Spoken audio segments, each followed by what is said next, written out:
Breaking Barriers. My name is Gary Bontrager. I want to welcome you to another episode of the Breaking Barriers podcast. I'm very excited for today. We get to do something we have not done before in a couple capacities. One, I have my friend Kenny Sanders back on. He is our first repeat guest. He is very shy about this because he doesn't like to promote himself, which is not what he's doing. He's just recording history that we all enjoy so much. And then I also have a new guest, and I'm going to say Jason Skillen. Am I saying Correct. your name correctly, Jason? Correct. Awesome. I would say Jason is the tractor pulling historian of all ages. I've not run into anybody that seems to have all the knowledge that Jason has, and we'll dig into that in another episode. But in this episode, we're going to talk a little bit about some of your early memories with Kenny Sanders, and tell us a little bit about how you grew up, maybe where you're from, and then lead into your early memories and how you got into following tractor pulling like you did. Well, where I grew up was on the family farm, and it was north central Iowa, little town of Green, Iowa. And we farmed, we milked, we worked on, we'd milk cows, and then we farmed. Dad worked in a grain elevator. And we was always interested in like going to sporting events, right? You know, tractor pulls and stuff like that. So it was just kind of something second nature that we did in it. And at the time, there was like county fairs, had tractor pulls. Right. And it was probably like an hour and a half, 2 hours from your house in it. And we would just go, you know, you'd see it, you heard it advertised somewhere and you'd go. And it was at the time, it was like Northeast Iowa and stuff like that, you know, NTPA. The first one was actually in 1969. It was at a county fair. And we actually seen, you know, tractor pull. And that was an NTPA pull? No, that was just your first pull. That was like you had one of your earlier guests when he called them foundation pulls. Right. And we seen one of those at the county fair. They actually pulled stone bolts. They'd pulled, you know, it was like a sled, but it was a stone bolt in it. And then in 1970, we actually started seeing the NTPA stuff. And then that's where we started to see him with his tractor. So the early days of seeing Kenny, what was the first tractor or truck, or what did you see him pull? And when he got the tractor that with Steve Graham's to it, he'd change it, you know, put the different sheet metal on it. But boy, you could see it. And what I remember is man, that thing would blow smoke in the air like you wouldn't believe. So Kenny, I know we talked about that tractor just a little bit before, but it was pretty tough shape when you bought it. Yeah, I got a $10,000 set of wheels. The rear end housing was broke. The differential carrier ear was broke off of it. The clutch shaft was twisted. They was one of the early people to put a crawler in a diesel pulling tractor, and it had a crawler in it, but it was junk. The valve, they dropped the valve, and the valve went down and was wedged in a piston, and one of the turbos didn't even have any guts in it. So it was a 2-turbo setup. It was a twin turbo setup, but it was 1 1/4 when I got it. So did you start it and hear it run? Well, and at that time they was pull starting it. You couldn't get a starter on that with that crawler in it. Okay. That's when I was one of the early ones to put a front mount starter on an airplane starter. Okay. And I shouldn't say I done it. Doug Drussel done it for me. Okay. When I got it, the front end was, you talk about a mess for a front end. I don't know where they found it. It looked like a Model T, but. You're talking the wide front end. Yeah. It did not have the factory. Oh, no. So they made a homemade front end. They made a homemade front end, and the first thing I said was, I'm not very old, but I'm too young to die. I want a good front end under it. And I called Doug Drussel, and I'm told it was the last front end he made before the shop burnt. Mm-hmm. Okay. But anyway, I sent him a check before I even to build the front end, and I never got it. And he assured me that he had sent it. We finally found it. Now I'm in Dayton, Iowa. We found it in a warehouse in Dayton, Ohio. That's where it ended up. And we took a pickup and ran and got it. So So when they shipped it out in shipping, somebody seen Dayton and they sent it to Ohio. Yeah, and it had the right address on it, Dayton, Iowa, but they sent it to Dayton, Ohio. The trucking company did. So. And they just stuck it in the warehouse and there it's at. But yeah, then we had to get a rear end and a different block, and it took us a whole year and then we lightened everything up. We had a lathe and we made everything we could on that tractor aluminum. In fact, the first time we went to a pull, and Braybex and us was good friends, but when I ran across the scale, they shook their head and they said, it ain't no way possible. They thought the scale was up. Yeah, because I had 1,000 pounds of movable weight. Oh my goodness. On that tractor. And when Graham's had it, they had one weight. That's all they had. I had you 10 shaved weights. that much out. Yeah, like all the brake retainers, everything, we turned them ourselves in our lathe out of aluminum, and everything was in that thing we could make aluminum. We made aluminum. So even like bull gears, you lighten those All up? my bull gears, Von Bauer turned them. My bull gears weighed 18 pounds. 18 pounds Yeah. for bull gears? Did you break any? No, never broke a bull gear. I did break in Shelbyville, Indiana one year. I did break the rear end housing and took the teeth out of a bull gear, but it wasn't the bull gear's fault. The 666 has got a flaky axle bearing, and what had happened was it pushed the axle bearing out and let the bull gear walk away from the brake shaft. It flexed. And so then we totally rebuilt that again and never had any more trouble with it after that. But it's really amazing. And I'm probably talking out of turn here, but we ran 2, 3, 4 turbos. And hell, these guys today in that light limited super stock, I think got more horsepower than I had, There's a good all chance. the technology. Yeah, we ran $300 off the shelf turbos. That's all we ever ran, We would probably be happy to only spend $300 on a turbo. We could buy a lot of turbos for that. You were, though, matching up. We're going to talk about that a little bit, because I know we talked about this in your earlier podcast, your progression of turbos, though. But just, again, you guys were taking box turbos and matching them up yourself, and there was no dyno, so it went to the track, and that was how you figured out what you could use. If it didn't work, we went back home and tried something else. So.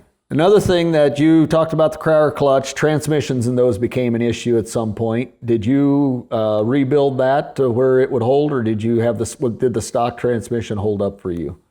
Well, we never, truthfully, never ran a transmission. I ran direct, and if we wanted to change our ratio, we went to a different ring and pinion. So, yeah, all I had was road gear. So it was your and reverse. drive. Everything else was nothing else was in the transmission. So. Okay, so you had it gutted down, and Yeah. if you, so you weren't- No torque, just a straight through shaft in the torque housing. I'm just curious. See, I broke that torque housing twice. Yeah, I remember you talking about that. So, what RPM did you run down the track at?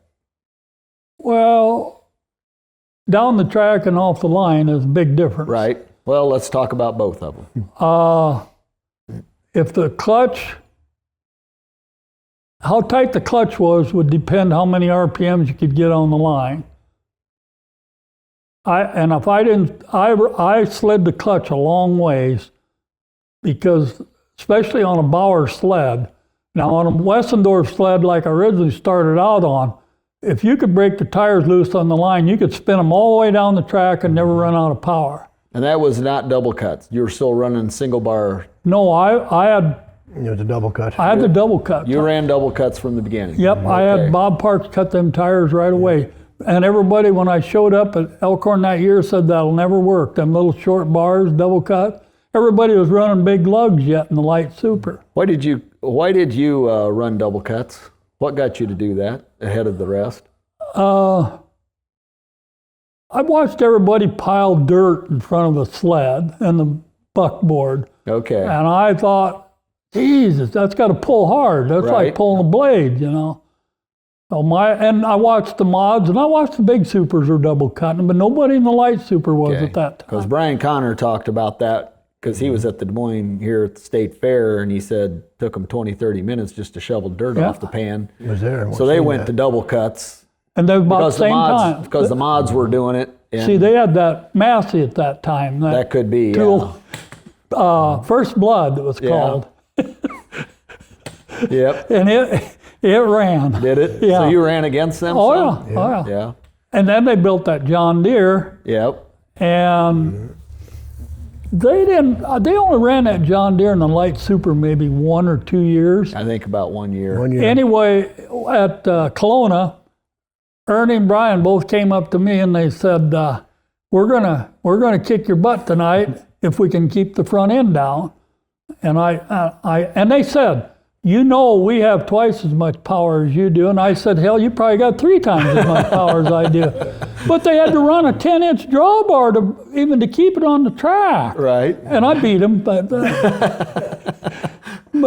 they did. That thing had oodles of power. Right. Oh, that was their alcohol. They were figuring out the twin turbo. They alcohol. was figuring out alcohol. Alcohol really was coming around in the early 90s between them and Blackburn and Right. and Brent Long. Them guys was finally figuring alcohol out. Yeah.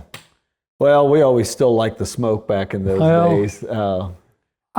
That was one thing I couldn't really afford to change, but I said when my whole family, well, why don't you go to alcohol? And I said, I'm an old farm mechanic and I'm stuck on diesel, and if I got to go to alcohol, I guess I'll retire. So, And you but know- yet we ran an alcohol 2-wheel drive truck, you know. Right.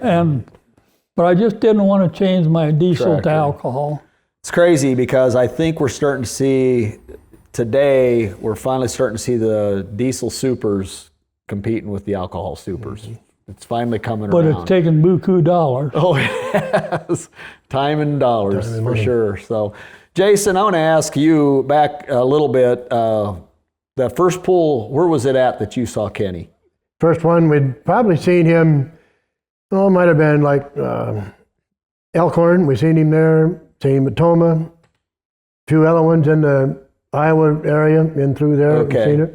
And did you know who he was before you seen him pull? Well, at the time, you know, we really didn't follow anybody, but like he pulled with Jim Eckenrod, and he pulled with Ellen and Leroy Tank and Wagner's, and probably a few other ones in that area.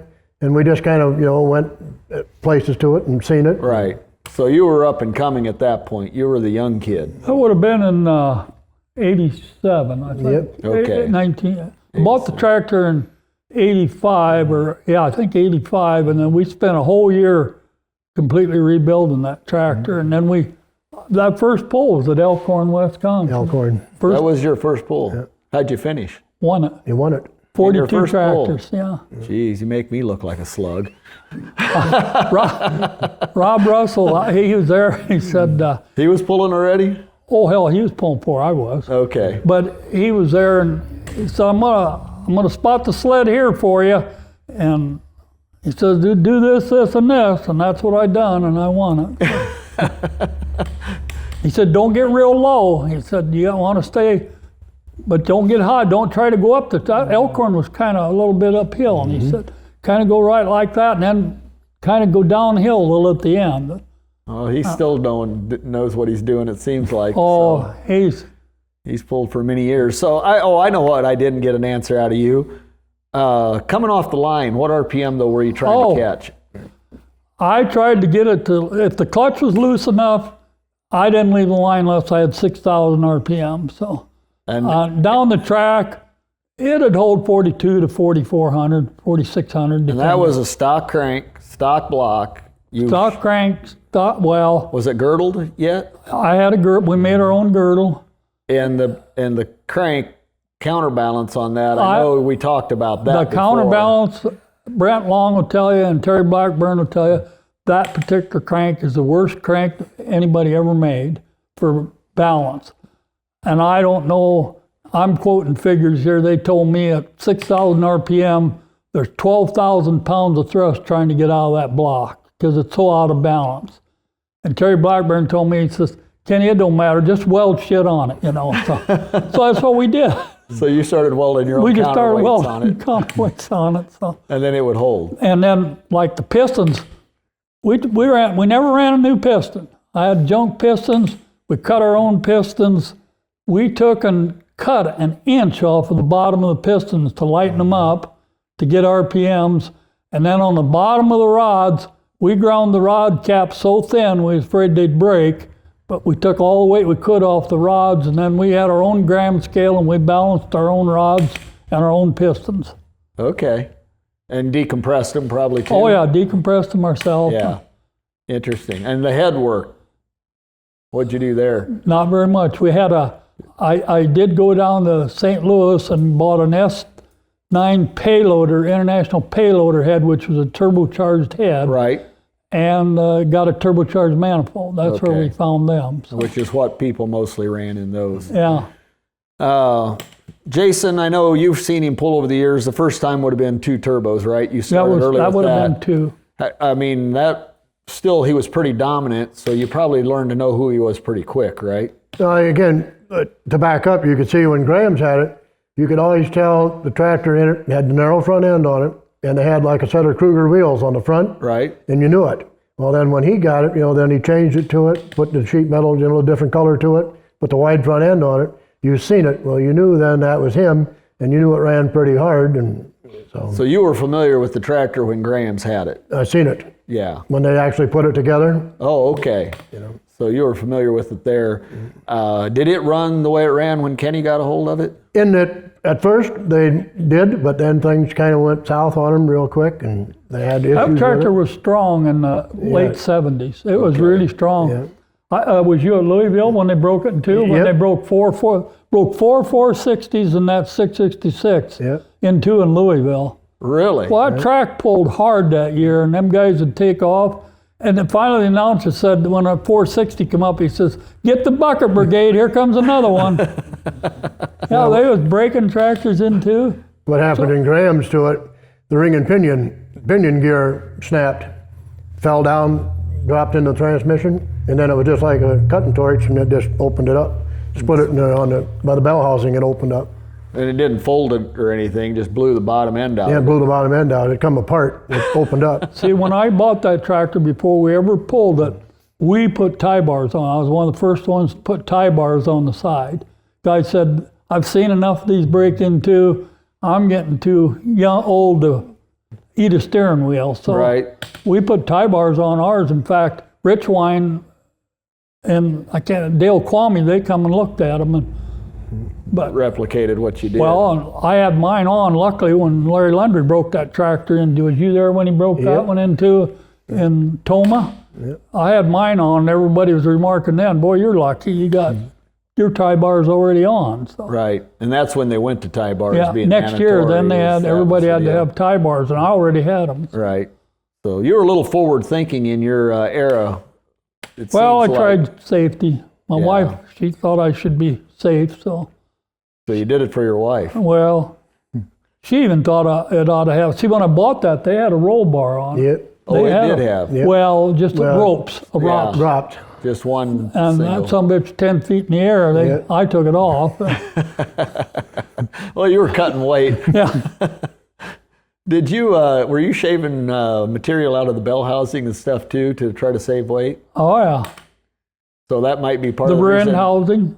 So that might be part of the reason those 460s and stuff were breaking. Do you think? And then I just had one long clutch shaft. And when I got it, the splines, it was a Crower clutch with a regular shaft. And it had twisted the splines when I got it. So I went to the machine shop here and I had them make me a shaft. And about the second pull I went to, I couldn't shift it. And the clutch, the splines, the shaft was twisted. So I went back, they made another one, split the damn thing again, or twisted it. So I called up Mike Sage and I said something about a shaft, and I'll never forget his statement. He says, "You send me that shaft, and if you twist it off in 5 years, I'll make you a new one for nothing," he said. And I never had another twisted That shaft. was it. Beefed it up. That guy could make shafts. Okay. A couple of people you dropped names on. One was Doug Drussel. I think if anybody knows anything about the history of the sport, the two of you clearly would know who obviously know who Doug Drussel is. He was an innovator of innovators back in his He time. was probably way ahead of his time. Yeah. The machine work he could do was phenomenal. So did he have a specialty of what he worked on, or he'd just take about anything? Anything, you'd take any pieces you need machined, any parts made to it. Well, like Connor said, he had the capability. He'd build a machine to do it. Right. So he just made whatever he needed to make. I called him. I was wanting a good, safe, light front end, aluminum. It was all aluminum. Oh, it was aluminum. Yeah, front end was all aluminum. And then we was talking about, and I said, I wish some way I could put a starter. I'd fix that. So he made a bracket and put it right in there, and all I had to do was re-drill it to fit the frame for the starter. And he said, you call this place, they've got 36-volt airplane starters. And he said, I guarantee you that'll spin that motor over. I was worried about it starting a diesel. Right. Oh man, it worked perfect. Huh. Which we still use gear reduction starters today, and it works fine for him, but He knew I felt bad when they said his shop burnt down. Was he pretty old at that point in time when that burned? Not really. I don't think so. Because he never rebuilt, never came back from that. What did he do after that? Went to Colorado. Worked for somebody out there. Yeah. Really? Because he was also making wheels, wasn't Yes. he? He's making. In fact, them wheels on that tractor was Russell wheels. Okay. The first rims. ones. Because that's the what rims. Warren Ropp told me. He made their wheels, and he would make even where you could slide wheel weights in because you guys were running those heavier classes. Yeah. My tractor had $10,000 worth of Russell wheels on it. Those wheels were 10 grand back then? That's what they cost me. Oh, those were already on the tractor. Yeah, when they you was got on it. there, Okay. and it had a really good hard set of 2-plies for that light super, and then we took them out to Parks and had him double cut them, and Right. Parks talked me into that. I was just going to have him cut short, and he said, well, why don't we double cut them? And I said, well, will it work in a light super? And he said, well, how fast do you think you can turn them? And he said, you can turn a double cut faster than you'll turn a big lug, Right. So he convinced me to go to the double cuts. And the only place, I think maybe I put the fire out, well, I only had 2 turbos on. We went to the Buck, went clear out to the Buck one year. And That's in Pennsylvania, and that one's coming back this year. Yes. They just announced. 5 of us, there was like 30 tractors, and 5 of us got out.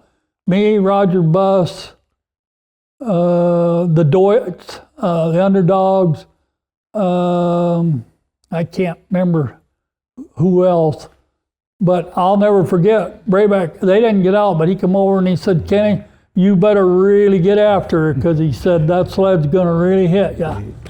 And I put the fire out at 290 feet, and I ended up 3rd. But Roger Buss won it. He beat me about 3 feet. But that John Deere was on alcohol, and it was his kind of track. He had the power. He geared down. Yeah. I only had 1 gear, so I couldn't do nothing. So. Right. That's what I was going to ask, what tractor he had. He had that 4010 with an 4010. alcohol. Okay. Happy Deer. Happy Deer. Okay. Real nice, super nice. And he won it. Who was the guy in second then? I think the Deutz, Okay. Stoffers, out of Pennsylvania. And that would have been an alcohol as well? Or Diesel. Diesel. That was a diesel. that thing, it ran. They were a big Deutsch dealer in Pennsylvania. Okay. And to them, it was, at the time, that was factory Deutsch engine in it. Everything was set up, and they actually say they run a dealership, and that was a true Deutsch motor in it. Really? Yeah. I mean, they obviously modified the thing. Well, it was done at their yeah. shop, but they had the same as what like he would do in a red one. They did the same thing in the Okay. Deutsch. So they were running the crank, I mean, the same Deutsch setup. block and crank Yeah. and everything. They lightened up the rear end, and then they did it direct. You the just Deutsch. don't see a lot of Deutz around over the years. You'd see a few here and there. I think there's still 1 or 2 north of us here. But All I remember is when they went out the gate the first time, he was carrying the front end about 3 feet, and he went out the gate faster than any of us, He had plenty of power, carried it right out the end. the Deutz did? Or the Deutz. The Deutz. Okay. I squeaked it out. Bus got it out pretty easy. There was 5 of us, and I can't remember who the other 2 were. I'm Okay. getting old, but Interesting. that was a nice facility and a nice place. Excellent track. Yeah. I'm glad to see that they're bringing that one back. Jason, later on, you've seen him over the years. As you've seen him pull, what was your opinion or your thoughts on how he would, like if he was showing up? Did you feel like he had a chance to win it every time? Or Well, again, say we never really went out. We never followed anybody to it. But when we'd get there a little early, and you'd go through the pitch to it, and you would see who was there. Well, again, we'd been to the place that he was, Right. And seen it, and you knew it run pretty hard. So you thought, well, he's going to be up towards, the Right. top of the class in it. And again, he was running against, good deers at the time, the other good tractors. He was running pretty hard, but you knew he was going to be right in there with them. And so back in those days, though, you ran primarily one class, right? Or you I ran very seldom run the 7. I didn't have a gear for it, so you didn't run that a whole lot. we mainly ran the light super. Yeah. And it, I tell you what, you'll laugh, but we started out at 5,500, and you just add 500 pounds on that, and that really messes with your gearing. So. Oh, okay. And I didn't have. We charted out with one ring and pinion, and we changed. At the end, we was running the middle ring and pinion. Never did run the slow ring and pinion, but there was a couple times I could have used the slow ring. Yeah. The sleds kept getting heavier because the tractors was getting more power, so the sleds had to put more weight on too. But at 5,500, I could do about anything, Okay. And you stayed, and that was with that the 360 motor, right? Yeah. Never. We had a big motor built. We never ever put it in. We had a 440 cubic inch motor made, but we never using put it case pistons, and we never did run it. What'd you do with that motor? It's still sitting in the shop. Oh, it is? Yeah. Oh, you might have to build another tractor. I still have it. Fuel pumps. You guys both seen a lot of progression in fuel pumps, and I heard when the Sigma pumps came in, that was a game changer. Did you ever get one of those on yours? When I bought the tractor, it had the 9mm P pump. Okay. I had local shop put in 13mm plungers and stuff, and I ran that 2 years. Well, Von Bauer at the time was related to Brett Berg. Okay.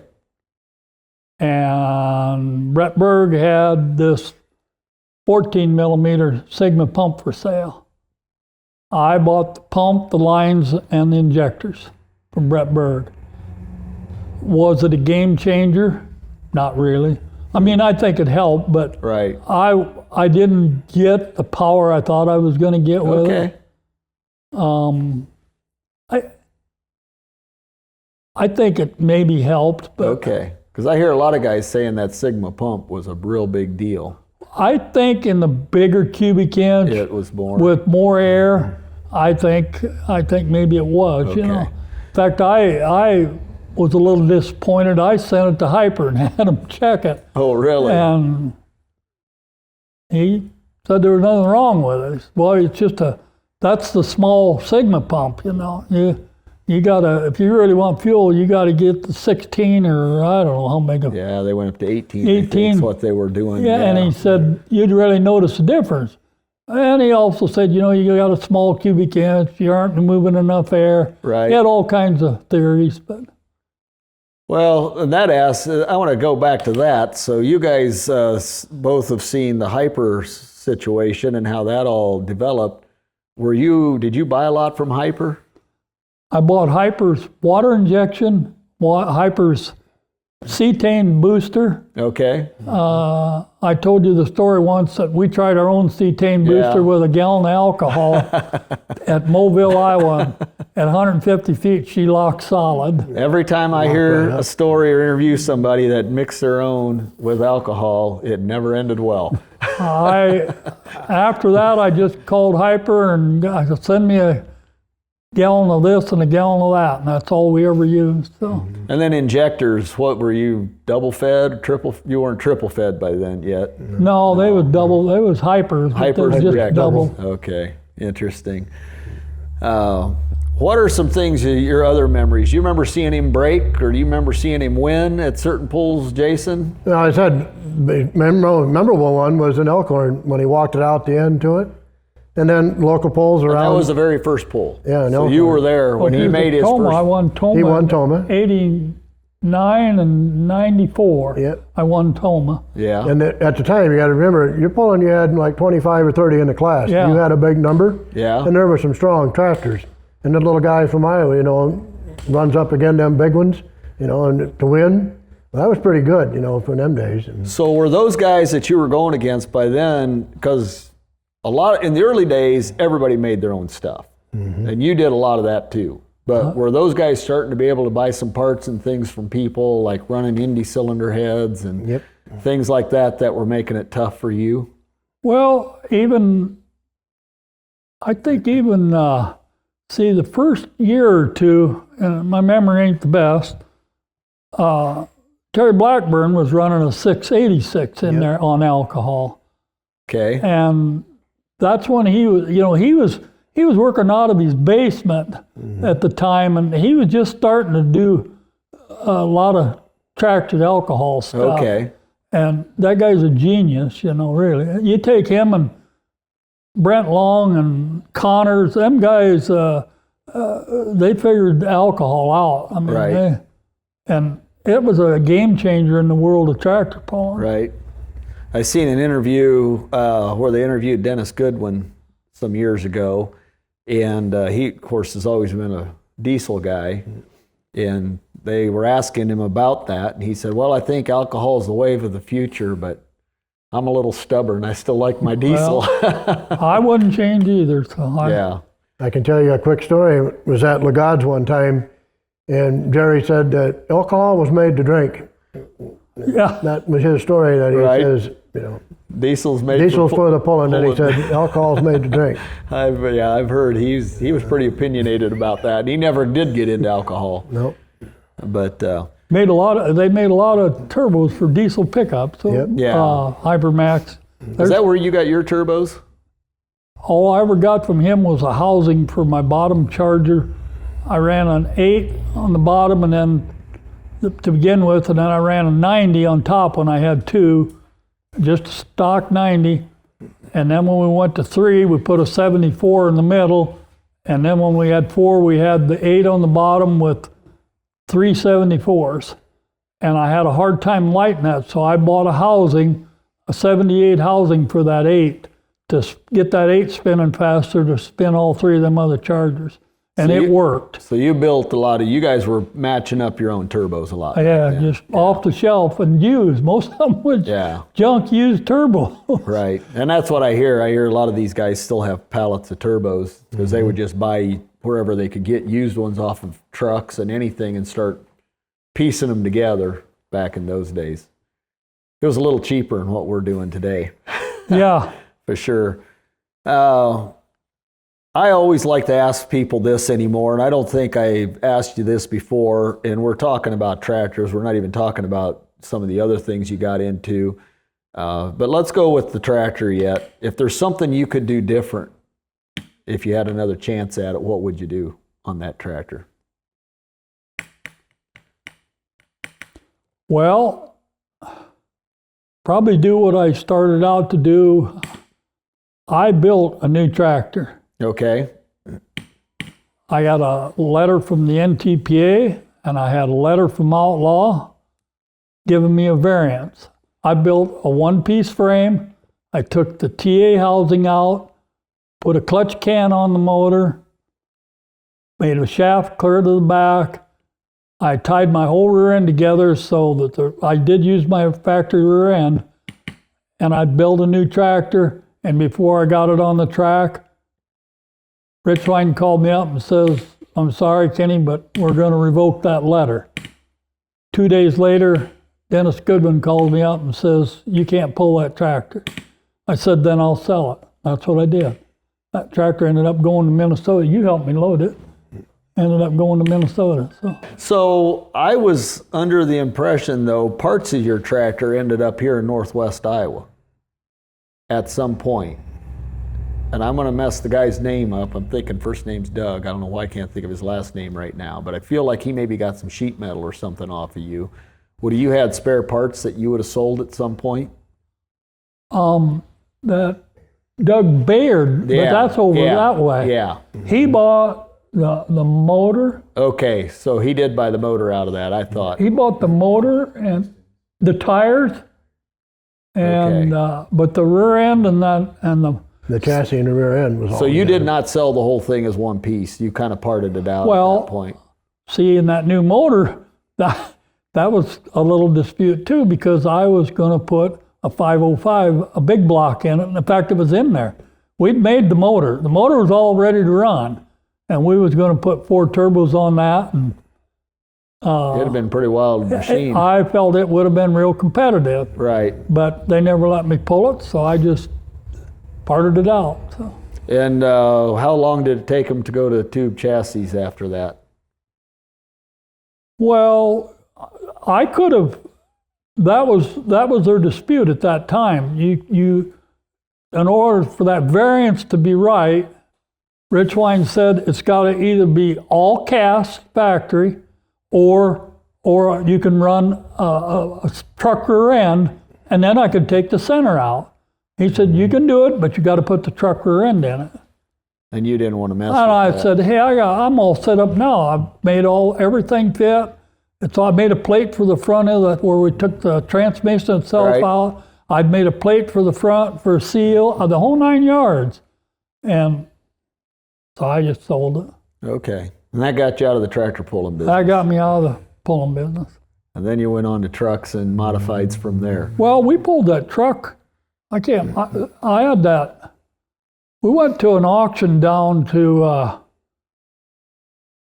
where the hell was it? Davenport. They had a pulling auction one year. Mm-hmm. Okay. We went to that, and a long story goes along with that. I'm standing there, and they got J.B. Petzel had this Allison tractor there. Yeah, there's a name we haven't heard a lot of lately. Well, I'm sitting there, and finally the announcer says, sold. He pointed at me, and I didn't buy that. And the Iowa boys was behind me, and they was raising their hands for me.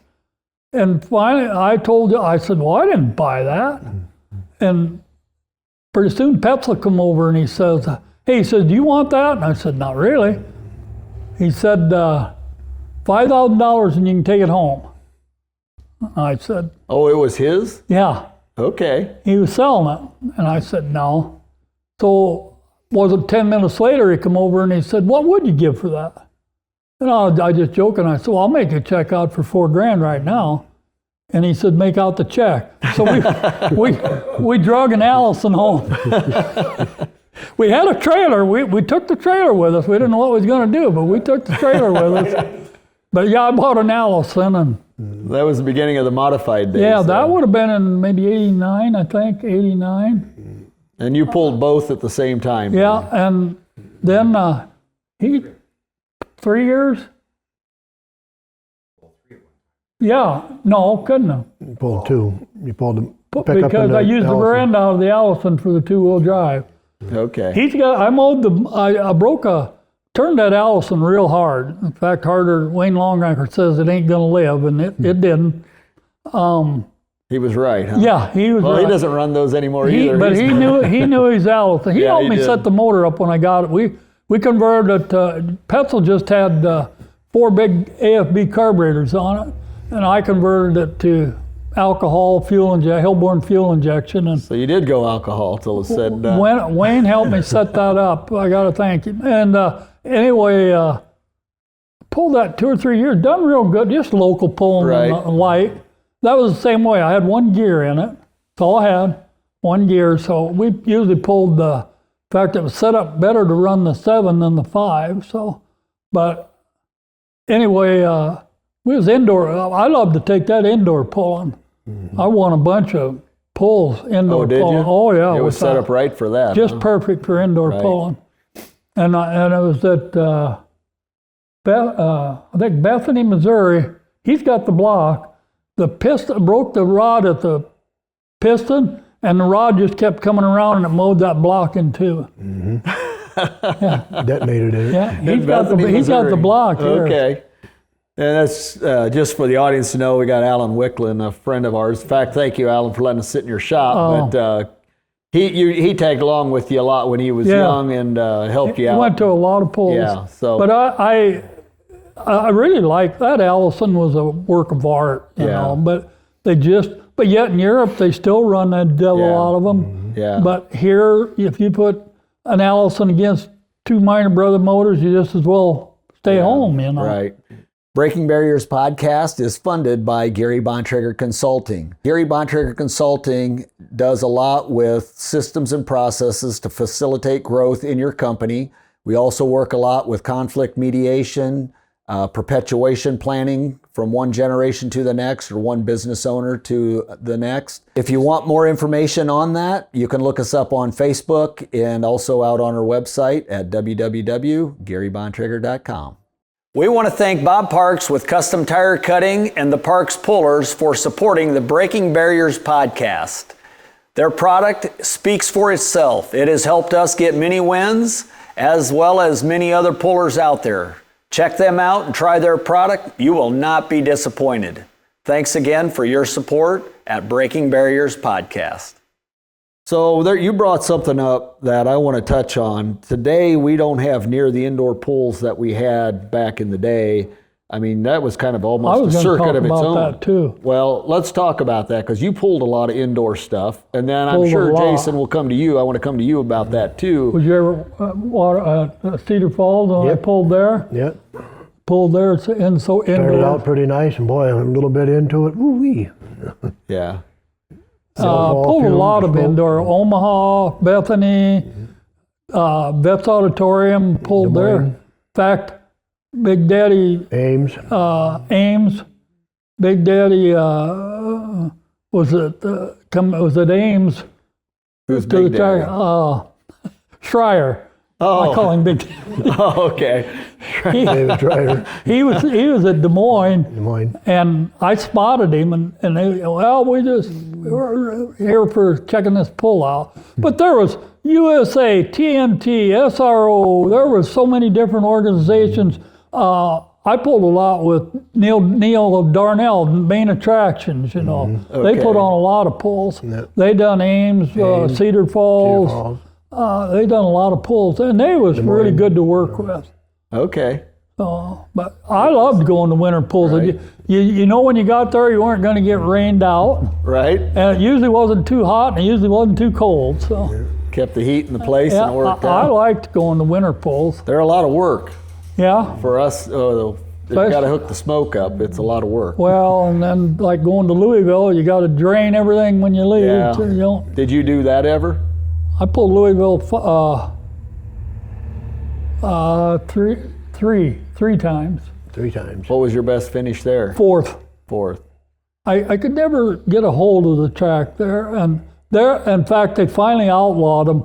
The guys was all running big lug tires and slow gears, And then they finally said they're tearing up the track too bad. No more big lug tires. That was probably a year or two after I quit going. But the guys with the big lug tires could do a lot better. They could just keep going, you know. Danny Dean talked about that a little bit. He ran the big lugs longer than a lot of people, but he said he didn't mind the early hooks because he said I could tear the crap out of the track. Yeah, never and hurt everybody else. Nobody else could get a hold of it if they followed him. I mean, they had to be moving out, but they seen him have a good pull. They'd follow him, and he said they couldn't do worth the crap because he tore it up. But he said eventually those became counterproductive, of course. Jason, what are did you go to a lot of the indoor pools then too? And Everyone he mentioned, we was there and seen it. Okay. Ames, Des Moines, Cedar Falls, Cedar Rapids was one, Omaha, that one, Missouri, Kansas City. so really within a 4-hour drive, you guys had a tremendous amount of... You'd go in the wintertime, you know, just a little different, you know, had a little weather, but... Right. Interesting. That was... And then, so you would have seen him pull all of those, probably. How many of those wins did you get in the winter? Well, I could always get in the top 3, 4, or 5 with that Allison. I think I won maybe 4 or 5. you know. Okay. And you didn't pull the tractor indoors too much then? The 6, Yeah. pulled it only twice. Nobody had the light supers indoors, you know. Yeah. He might have pulled it twice in Louisville. 3 times. Three times in Louisville. Okay. The 3rd time, I took a turbo right off the line, and you don't get back. Right. Unless you're Danny Dean or something. That was it. Yeah, the next year, I didn't get in. They didn't invite Usually you the back. top 5 always gets to come back. Right. Well, I got 4 and 5, and then I come back the 3rd year, and I didn't go 10 feet and took one of the Chargers. And the next year, that was it. I never got back We're in. invited back in. Yeah. and I understand a little bit of that. They charge a lot of money, and they got to put on a show. Right, They right. want dependable tractors there. Right. You know. And they need a show. Unless you're Danny Dean or Bill Leishner, you're not getting back in, you know. And not making fun of them. No. I'm just saying, them guys got well-known names, and Right. they usually run hard. And, Right. the light super class, you know, that was a funny deal. They hadn't had the light supers there for years, and they come out with, and I can't remember who it was. It wasn't an NTPA pull, but the Owensboro boys, which do Louisville, Yep. their pull, they was going to have the light supers. And they said the top 10 tractors get to go to Louisville, automatically get to go to Louisville. So we went to Owensboro. And 3 of us got out the gate, me and Jason, I can't think of his last name. He had that steel mule John Deere. And then Jason Newell. Jason Newell. Yeah. And then the guy that bought Course Tractor. I can't think Can't of it. say his name now either. I know it. Anyway, 3 of us got out. Right. And then in the pull-off, Course Tractor got first, I got second, and Newell got third. Eckenrod got like 7th or 8th. Okay. Well, then the list comes out, and our names aren't on it. Oh boy. And I called Richie Schaefer because he was kind of, and he said, well, there was a mix-up. You just show up because he said, you drove clear to Owensboro and you was in the top 10. You're into Louisville. So we went, and How many tractors were in your class at Louisville then? I think 16, 15, think. 16. And then they narrow it down to the last night and run your last 8 usually. No, we just got one hook. You got one hook. Oh, you did? You just got That one was hook. before they started doing all that. Okay. You just had one hook. One hook, Saturday afternoon, and Yep. that was it They for the added light it for the super. Saturday afternoon class. So they didn't do the qualifiers like they do today and narrow it down? They started that about 3 years after I quit going. Okay. 3 or 4 years. And then just a side note to it, in the first one, we were there in 73, 74. When you come in the tunnel, you actually come up. The track was, you drove in, and you come up. Okay. You didn't drive down, you actually had to come up, and you went on, you drove up to on the Okay. track. Now it's 15 feet below. Yeah, they changed that. I dug that way down, and when you come in, one year Jeff Hurt was chasing his tractor because it was running down the ramp, and he was trying to catch it. You were there when that happened? Yes, I was there. They did the work in 84. After the machinery show was done in 1984, they came in and they dug the dirt. In 85 was the first year that that it was pulled where you see today. And then they could add seats and do a lot Yeah. more stuff. Yeah, they got with it. more. Well, and then see, they moved. The basketball people had moved out to it. They'd build another stadium. Right. And then they didn't have as much going on, and they could do more in the actual that arena, in yeah. the arena. See, there was talk a few years ago about tearing that down. Yep. They was going to.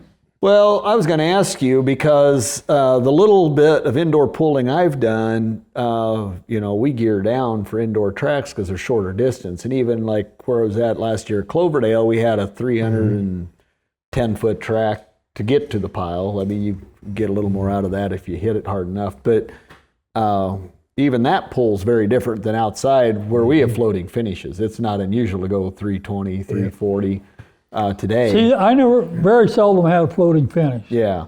So I guess that's why I'm surprised when you talk about that you did good with that modified at certain indoor tracks, it was probably geared and set up right. It was geared perfect for that. Because most of them were not 300 feet. Oh, no, that St. Joe, Missouri was 138 feet. Yeah. That was Oh, you're full kidding pull. me. Yeah. That was You barely 100 get that the was clutch full out. pull. 138 feet. You come out of the hole and you come to the end real quick. I'll never forget that. They had 3 Friday night, Saturday night, and Sunday afternoon, and the bleachers come out and the track went like this, and at the end you had to make a curve in order to get the 138 feet. The first night I thought I was going to hit the bleachers, so I backed out of it.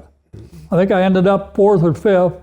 The second night, I thought, well, I'm going to try to keep it in the middle, and just as I hit the brake, then it was all over, and I think I got another 3rd or 4th. So Sunday afternoon, I told my son, I said, go over there and buy them bleachers, because I said, I'm going to skim them bleachers, and I'm going to go straight out to the wall. And we won it. I got, I just skimmed the bleachers and headed right for the wall, and I won it. So, Well, anytime you hit brakes, it usually screws up the momentum. It takes a lot out of it. but I ended up, and then that time they had that was a kind of a good deal, because then the points leader for the weekend got an extra $1,000, and so I won that, and I got 2/3 and a 1st. So. Interesting that you bring that up. What was the purses like back then a lot? Well, I don't know what you guys pull for today, but Not worth a crap. no. I tell you, because we ran junk, no high-priced parts. Right. I was upset the first year the NTPA sent me a W-2. Yeah. And I had to pay income tax on You're it. not the first guy that said that. And, but to win, like a light super was $1,500 then, and I don't First know. place. For one first pull. place, yeah, $1,500. Yeah. And I don't know if it's a hell of a lot better today. No, I don't know what NTPA is pulling. I'm pulling in lower level or smaller organizations, but I don't think I've pulled in anything yet that I could have got $1,000. Most of them are 400 or 500 maybe for first, but we're a little lower level than what you guys were. But A quick side note on what you said, Braybecks out of Lorenz, Iowa, when they pulled, they actually, this came from Ellen, and he said they actually, when they had enough money, the tractor pulling paid for their pulling to keep the tractor on the track. I have heard that from a couple others. I won't drop any names, but if you stay tuned, you're going to hear from a couple others on episodes coming up that they actually, and one guy actually, he quit pulling once he started losing money. He said, "Well, if I had to pull it out of my pocket, I never bought a new piston for that tractor. Dealers had saved me junk pistons, and we'd scavenge through them and turn them ourselves and make everything. And I think, we relied on the money. I don't think I know I couldn't afford it today, what these guys are spending. But So you would have, though, when you're pulling that 6, you would have probably not had a lot out of pocket some of those years. You ran good enough and won enough that you could cover a lot of cost. Well, gas, I can't remember what gas would have been then, but it wasn't. And we ran around in an old 75 Chevy dually pickup with an open trailer. We didn't have no $1 million semi like some of them got today, Right. We didn't live lavishly.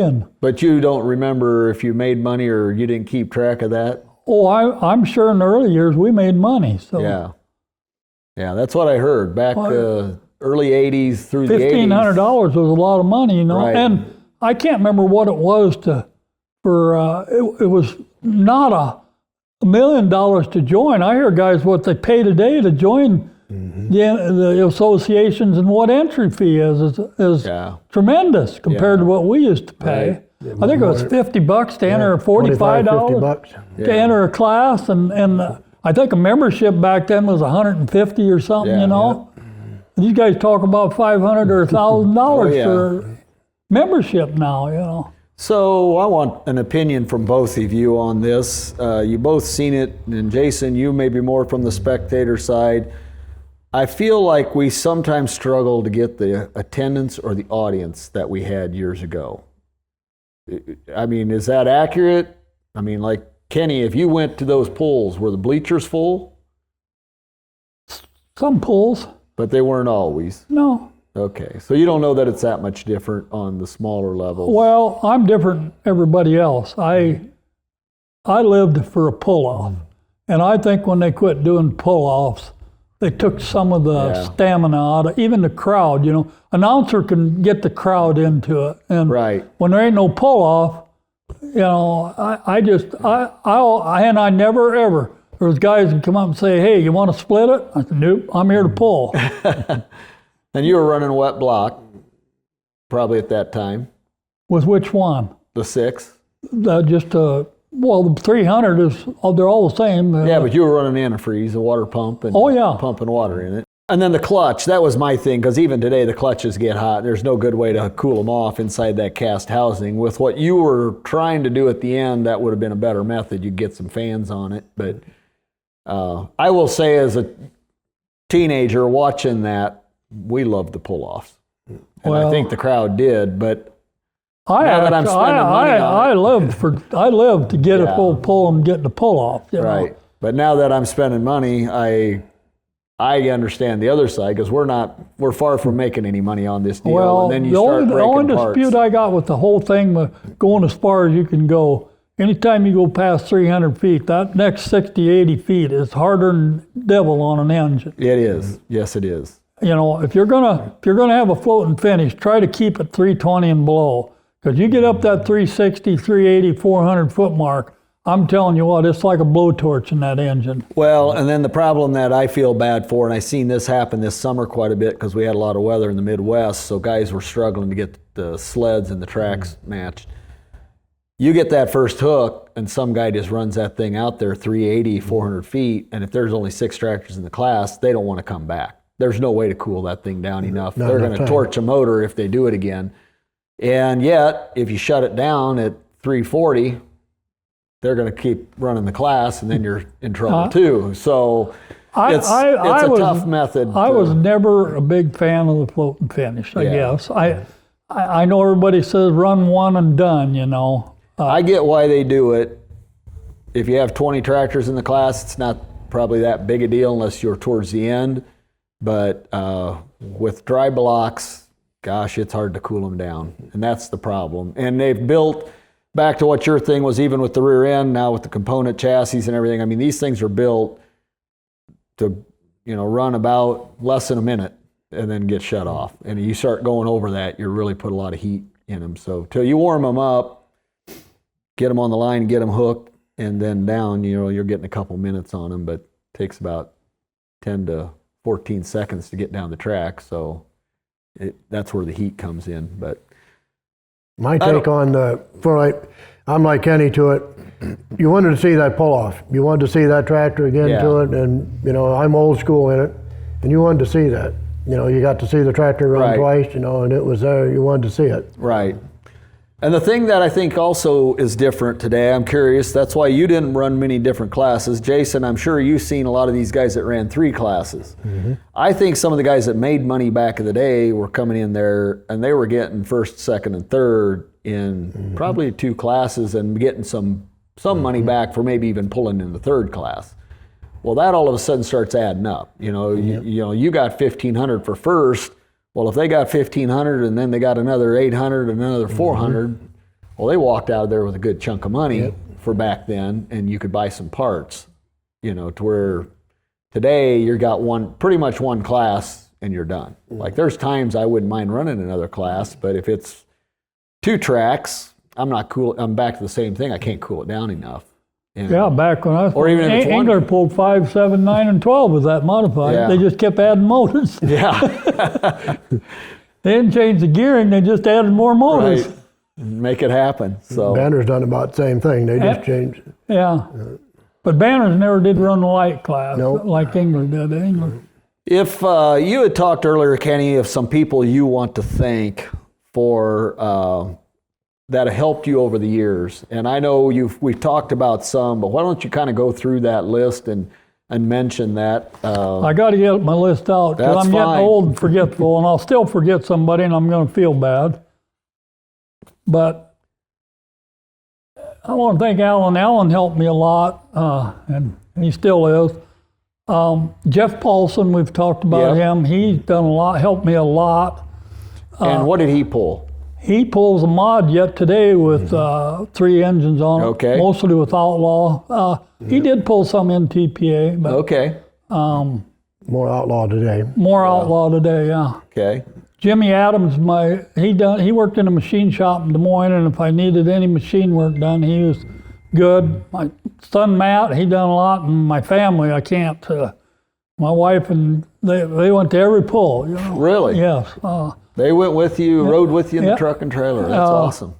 Jim Bass he had actually had a heart attack and was disabled, but that guy would come down, and he's the one that left the rags in it when we went to Tolman. But he was disabled, or what do you want to call it? He wasn't working anymore. Right. But he come down and he would tear the tractor apart and he would help. Of course, Eckenrod, we ran together. You were still working too. Oh yeah, I was so. working. I had a philosophy. I never worked on that pulling tractor during the daytime. So he'd come down and get things ready for you. I worked in the shop, usually till about 8 or 9 at night, and then we'd go work on the pulling tractor till 1 or 2 in the morning. And I never put that pulling tractor in my shop. So it was in a different building. Where do you find kids that want to work those kind of hours these days? You find them out. But Jim Eckert, he helped me a lot. We ran together everywhere. I would say, if Jim's listens to this, we need to get him on here Well, sometime. I've asked him. I know. I'd love to hear some stories. I'll work on from him some more. You do that. Dean Stummy, he helped a lot. And Wonderful human being. the Bowers. Von Bauer built me a lot of stuff. Kevin Bauer built most of that 2-wheel chassis for me, and the body. I don't know if you ever see. Remember when I had the Chevy body? Chevy body. He'd done all that body work on that, and Done all the fiberglass. yeah, he would. I fiberglassed really? the box and everything to the cab. It was really neat. Yeah, it was a really. All flowed together. It was all It was all it one was piece. neat. Did you have doors on that truck yet, or were you one of the No, I had a door, but the body lifted Body too. lifted Oh, up. it did. And then we made it so we could take out 2 bolts and take the whole front end off if we wanted to. Oh, wow. And he charged me very little. He liked pulling, and we got along good. But yeah, Is that truck out there today anywhere? actually the chassis is at Jeff Paulson's. Oh, okay. They bought the chassis, so Okay. I sold the chassis to them. The body went to some outfit out by Chicago that was going to put a jet engine in it and use it as a drag strip for a show truck. Yeah, they said, we got a jet turbine we're going to put in it. But they drove out and looked at it and bought the body from me. So. Okay. But yeah, the Bowers, I'll tell you what, they done a lot for me. Kent Peterman used to go with me a lot, drive, and he done a lot to help. He'd tear down, help. The Steinloggy boys, and I know I'm forgetting some people, and I feel bad. So. Well, I don't think you should feel bad. I think you've entertained a lot of people with what you've done, and you've been the type of person that a lot of us could look up to.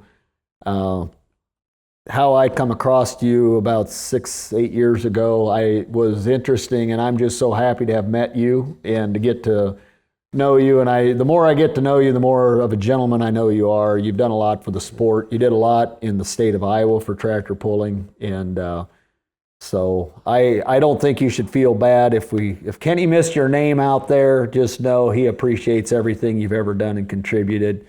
What I probably know about you at this point, Kenny, I think you'd have done the same for anybody else or have done the same. So We used to love to go to Kelowna. That was a pull. That was a fun one for you. One year I can't remember now. We'd been somewhere else and we broke something and come back there and I'm getting bad. Ernie? Not Ernie. Warren, his son. Yeah. And he come over there and we was talking. And I said, "Well, I can't pull the modified because I had my reverser. I took an old transmission and cut the gears out and just put a 60 roller chain in there, and that was how I had my reverser. And I said, well, I screwed up at the last pull, and I said I broke the chain and I can't back it up. And he said, well, don't worry, we'll back you up. But he said, hell, if you want to take it over to the shop, he said, we got chain. So I took it over to the shop, and I'd broken before. So, Right, it didn't take long. Yeah, a couple of hours, I think I fixed it. But yeah, they said, just take her over to the shop. We got a chain. They wouldn't even let me pay for the chain. So. Right. I've heard that story, or stories like that before with those guys, that they would make sure you could get on the track. Yeah, People be traveling. He said, well, you come here to pull, didn't you? And I said, well, we came from, there was another pull the night before somewhere. I Okay. can't remember where. And I forgot, when I backed up, I had 2 levers, and you had to put that one back in neutral and then shift the other one into gear, and I'd left it in reverse. And Tore it. you couldn't even feel it. You had to break that chain, and you wouldn't even know it. It happens so Except fast. when you go to back up the next time, there ain't no reverse. Right. Couldn't do anything with it. The other thing I know is they'd always put a big feed on and take care of you guys Yes, down they there. They did that. They really made that a great event for you guys. And it seemed like with their connections, they pulled on NTPA on the national circuit too. And it seemed like they had a pretty good way of getting some of the guys that didn't just come to small town pulls to show up once in a while. And that always made it fun for us as well. But They put on a nice pull and a nice feed and nice people. Yeah. But there was a lot of, we weren't an outcast or an outlaw, but when I built that tractor, I wanted to run Grand National. right. And sometimes you step on a few toes Yeah. when you do that. Yeah. But if there wasn't a Grand National going on, we supported Iowa all we could. Well, them first few years, between 8 or 10 or 12 Grand Nationals and 15 Iowa pulls, we was hooking a lot of hooks. right. And to get it to live was, Was the trick. well, the big problem with that light motor till we actually started balancing the crank ourselves, if you didn't roll a set of main bearings in that thing after 8 passes, you was going to spin a main bearing in it. So every 8 passes, we'd have to roll in center main. At least, hey, we could roll in the center 3 mains and not even worry about the end ones. It was just the 3 middle Yeah, ones, and center then you could ones. get it to with the counterbalance to get it to live. Yeah. We could get a lot more passes out of it. Jason, tell me, before we wrap this up, tell me one of your favorite Kenny Sanders moments. I can see him when they say he had the earlier interview throttle, and he can remember it in the day, and the throttle to it was up here. And I could watch him, and he's starting to build boost and coming out of the hole, and you'd bend that throttle over, and you'd come down, and then you'd snap right at the end, and I knew he was going to walk it out the end. I could see it, and he'd pull that throttle over and then ride the clutch, and like he said, he would slip the clutch. You'd watch it, and that throttle would come over, foot would come off, and that throttle would go down, and So watching him drive, you could tell how he was coming off the Yeah. line. If he was you could gonna- there just sit and you'd watch, and you'd, like he said, you'd watch build boost, you'd see it, and you'd watch his foot, and then you'd watch the throttle, and it'd get about to there, then that last snap, and out the he end. was gone. 120 pounds of boost before I'd leave the line. Okay. Before you'd leave the line, what'd you build down the track? Well, with which ones? Well, The 2 turbos would build about 130. The 3 turbos would build about 180. And when we had 4 turbos on, we'd build 220 to 240, 260. okay. But on the line, you could get it to 130. I would slide the clutch just enough to, I'd like to get 120 before I started going. Yeah. So. That's interesting, because a single blower, I mean, I'll just share this, it doesn't really matter. I guess it's, I can sit on the line until we start bumping the clutch, I can't get 10 pounds. Well, But it moves pretty quick when you get the load I'm on kind it. of sliding the clutch Okay, so you were coming out pretty slow Yeah. on that, yeah. But that's the difference in the sleds. You had those wedge sleds, a lot of them, right? They weren't flat like what we have today, too much. That's what I said. When I first started pulling, and before the Bauer concept come along, if you could break a tire, hell, the box on a light super, the box didn't come up half the way, Right. And if you could break the tires loose on the line, you could spin them all the way down to the end. Yeah. See, But where, when you got these race sleds now, or Yeah. I shouldn't call them that, but well, they- it is what it is. well, they put the weight in them for the class now, Yeah. So the box is going to top out, and And them wedge, the old sleds, I don't know if I ever had a box top out. Because we want to come off pretty quickly because you want to try to get that run and get that front of that sled first as light as 25 you can. feet It's a is big important. Deal. Yeah, it's a big deal. Where you guys were completely different. Well, I want to thank Jason, you, for jumping in, just helping jog Kenny's memory and sharing some of the stories that you remember from that. Fortunately, we're all Iowa boys here, and I think the Midwest, sometimes we get, like they say, we're a flyover state, but there's some good-hearted folks here. And then, Kenny, I just want to thank you again for jumping back on here a second time and sharing some of these different stories and getting more into the details. It's heroes like you that built the foundation of this. This is the reason that we do this, is to preserve that history. And that's the mission of Breaking Barriers podcast, is to record all this as much as we can. You as an audience, if you want to know how you can support us, like, subscribe, follow, whatever channel that's on, share it with friends. We do this out of pocket. It's not a moneymaker for us, but I enjoy history. And just from losing my father at a young age, I realize how little that gets passed on if we don't record it. So thank you for joining us again on another episode of Breaking Barriers Podcast.